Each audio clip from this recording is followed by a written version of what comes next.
A very good afternoon and welcome to NTV News. I'm Siksha Sharma. Let's take a look into the headlines first.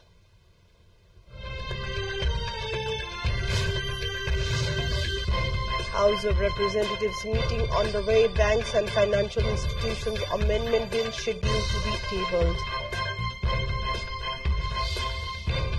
Call for new government formation in Madhya Province after CM Yadav fails parliament test. Parties representing the province assembly given a day's deadline to stake claim. International talks to secure Israel-Gaza truce and hostage release deal resumes. Israel continue pounding Gaza, killing civilians. And Nepal locking horns with UAE in the qualifiers match under the FIFA World Cup 2026 in Saudi Arabia. Match to begin at 9:45 p.m. Nepal time.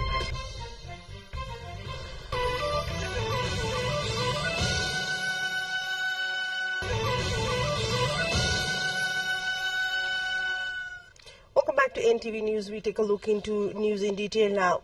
The Banks and Financial Institutions First Amendment Bill 2080 is scheduled to be tabled at the meeting of the House of Representatives today. Finance Minister Barsha Manpun will table the proposals for presenting the bill. Along with the bill, the Finance Minister will also present the proposal before the House seeking consideration on the Appropriation Bill 2081. Also in today's meeting, Minister for Energy, Water Resources and Irrigation Shakti Bahadur Basnet will table the proposal seeking discussion and approval on the provisions of the agreement related to the establishment of the International Solar Alliance. Likewise, Minister for Communication and Information Technology, Rekha Sharma, is scheduled to propose the discussion on the Security Printing Bill 2078, along with the report from the Education, Health and Information Technology Committee. The meeting of the House of Representatives is underway at the Federal Parliament building in New Baneswar, and the lawmakers are putting forth their views on various issues of contemporary issues and of public interest as well. Chief of Madhya Province Subhitra Bhandari has called for parties representing the Madhya Provincial Assembly to stake claim for a government. This comes after CM Saroj Kumar Yadav lost the vote of confidence, leading to the downfall of the Janata Samajwadi Party JSP-led government in the province. Issuing a notice, Acting Secretary of the Office of the Province Chief Shatrughan Yadav said timeline has been given up to 10 a.m. of Friday to present the claim for the Chief Minister as per Article 168(2) of the Constitution. After failing to garner a vote of confidence in the meeting held in Janakpur-based Madhya Provincial Assembly on Wednesday, Yadav had to step down. And let's take a look into a short break. More news follows up on the other side. Do stay with us.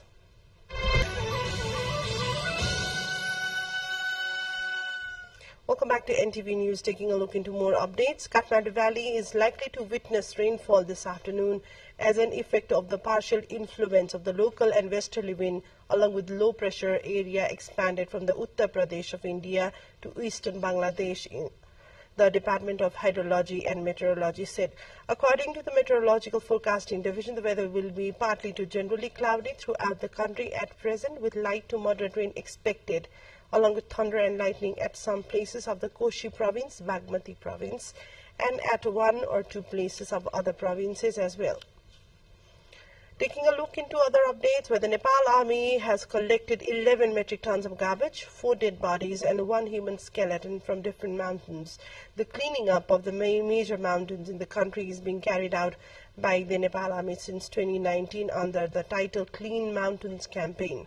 A total of 11,000 kilograms of garbage was collected from different places of Mount Everest, Lhotse and Nupse, including 2,226 kilograms of biodegradable and 8,774 kilograms of non-biodegradable waste. The cleaning campaign was carried out for 55 days, starting from April the 1. Meanwhile, a team of drone pilots has been testing a heavy lift drone on the world's highest mountain, Mount Everest. In China, they call it as Mount Chomolungma. Plans to use the Chinese-made drones at high altitude to help move supplies and waste up and down the mountain slopes. The comprehensive test at the South Base Camp at an altitude of 5,300 meters lasted a week.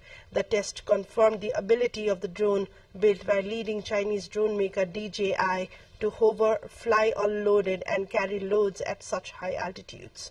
The test team set records for the highest civilian heavy lift drone flight at 6,191.8 meters and for round-trip transport at an altitude of 6,000 meters with a load of 15 kilograms. Based on the excellent test performance, the local operating company in Nepal will start using the DJI's heavy lift drones at the South Base Camp during this year's climbing season. Their main task will be to help remove the waste left by the climbers on the south face of the mountain. Waste on Mount Everest has become a serious problem as the number of climbers has increased in recent years.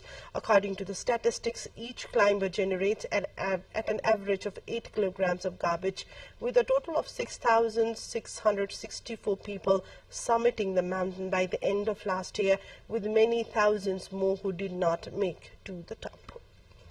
Taking you to the international front now, where the Hindu Nationalist Party of Narendra Modi agreed with allies to form a government after a general election in which it failed to secure an outright majority for the first time in a decade. The 15-member National Democratic Alliance NDA coalition, led by Modi's right-wing Bharatiya Janata Party, has 293 seats in parliament, giving it control of the legislature. Meanwhile, leaders of the Indian National Development Inclusive Alliance, India Opposition Bloc, an alliance formed to compete against Narendra Modi in the polls, vows to continue to fight against the BJP's rule after the Prime Minister's right-wing BJP party failed to secure an outright majority. Let's take a look into yet another break. Stay with us for more updates. Welcome back to NTV News. We take a look into further updates where Israel's military pounded the central Gaza with heavy airstrikes on Wednesday as international talks to secure a truce and hostage release deal resumed. Tensions were high in annexed East Jerusalem as thousands of police guarded Israel's annual flag march that has sparked clashes between the Jews and Arabs in previous years. The bloodiest ever Gaza war, sparked by Hamas's October 7 attack on southern Israel, raged on with jets bombing targets overnight and the Palestinian officials reporting yet more deaths. Urban combat and shelling intensified in Gaza's southern city of Rafah, while fighting resumed in central areas.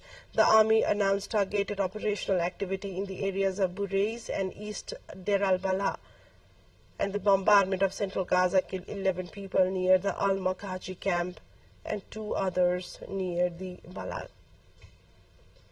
South Korean activists said on Thursday that they had sent 10 balloons loaded with anti-Kim Jong-un leaflets and K-pop music into North Korea in response to hundreds of trash-filled balloons from Pyongyang.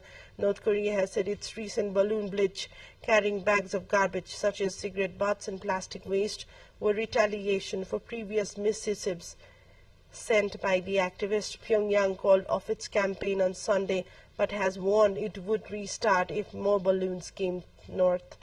Past propaganda tit-for-tats have had real-world consequences for the inter-Korean relations.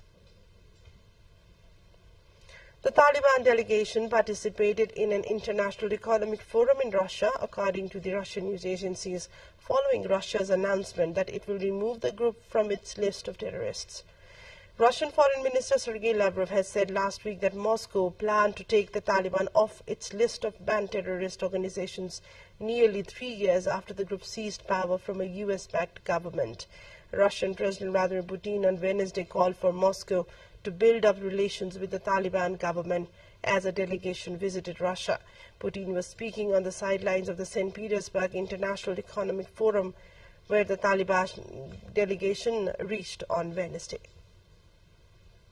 A quick look into the highlights of what's coming up next.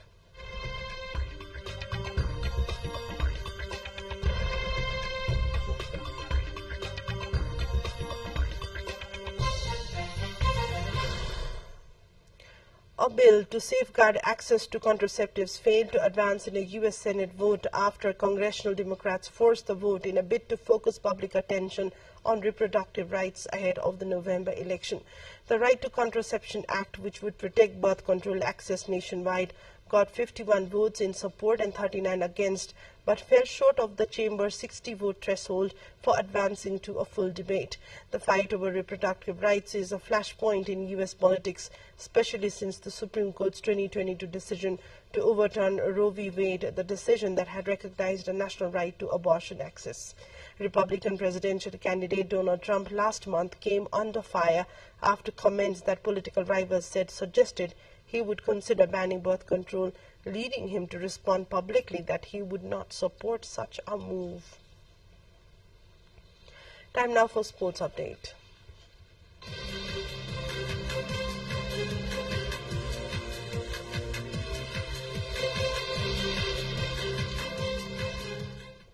Nepal and United Arab Emirates UAE are playing the qualifiers match under the FIFA World Cup 2026 today. The match will be played at the Prince Mohammed bin Fahd Stadium in Dammam of Saudi Arabia at 9:45 p.m. Nepali time.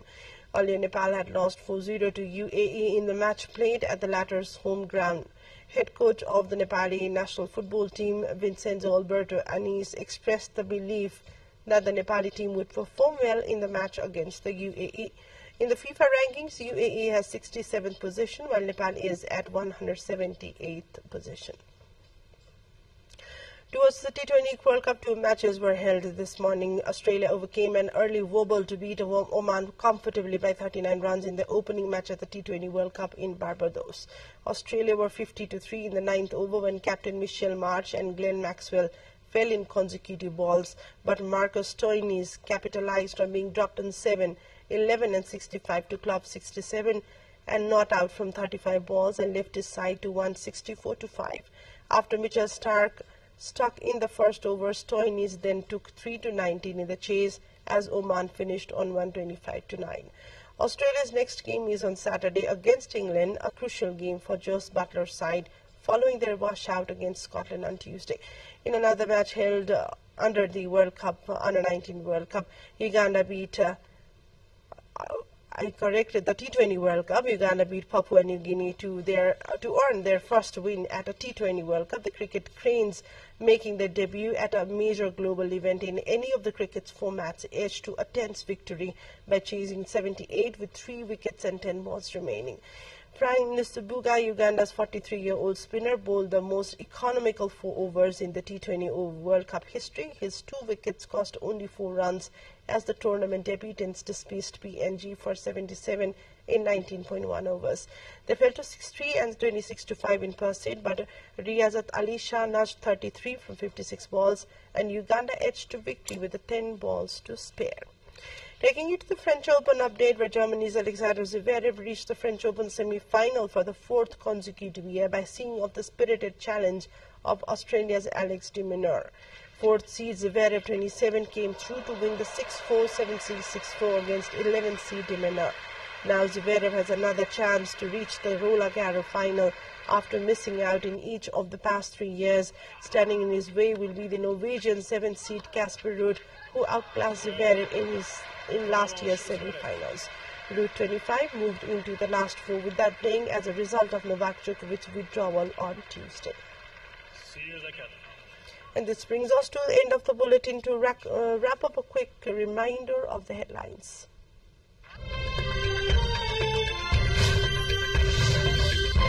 House of Representatives meeting underway. Banks and Financial Institutions Amendment Bill scheduled to be tabled. Call for new government formation in Madhya province after CM Yadav fails parliament test. Parties representing the province assembly given a day's deadline to stake claim. International talks to secure the Israel-Gaza truce and hostage release deal resumes. Israel continue pounding Gaza, killing civilians. And Nepal locking horns with the UAE in the qualifiers match under the FIFA World Cup 2026 in Saudi Arabia. Match to begin at 9:45 p.m. Nepal time. That's all for now. Thanks for watching. Have a great day ahead and namaste.